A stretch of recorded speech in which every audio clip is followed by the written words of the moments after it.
in the Lakota way of prayer, which has by now become almost a global saying, Mani Wachoni, they said.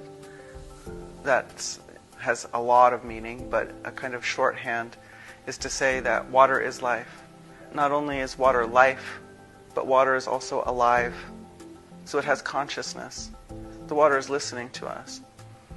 And I had a phenomenon in my home in which water just started coming up out of the ground. And at one point it was coming up at 8 gallons a minute.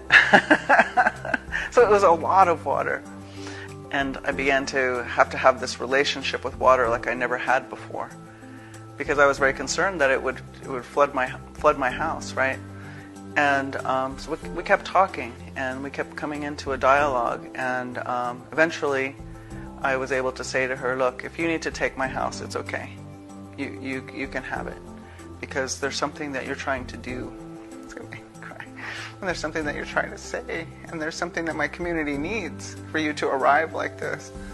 And so I will be with you, and I will be a protector of you, and so I can speak on your behalf, you know.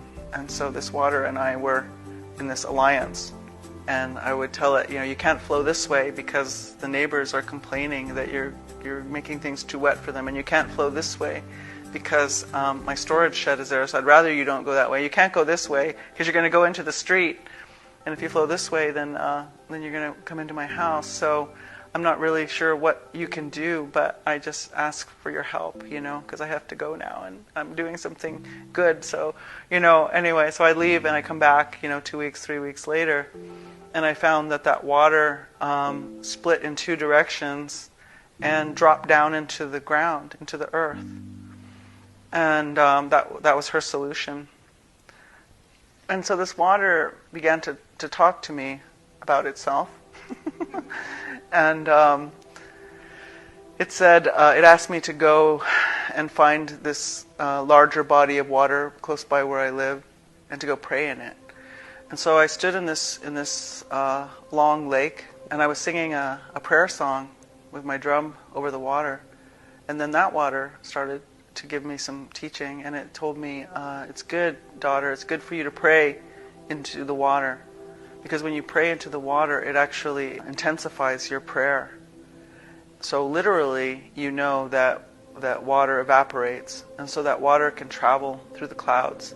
So your intention and your words travel through the clouds, and they can go anywhere they want to go, right? So your prayer and this intention that you're setting can travel through the clouds, and maybe they're going to go and send a little snow down over the Andes. And so I could feel it, that the Andes would say, my granddaughter, she's praying.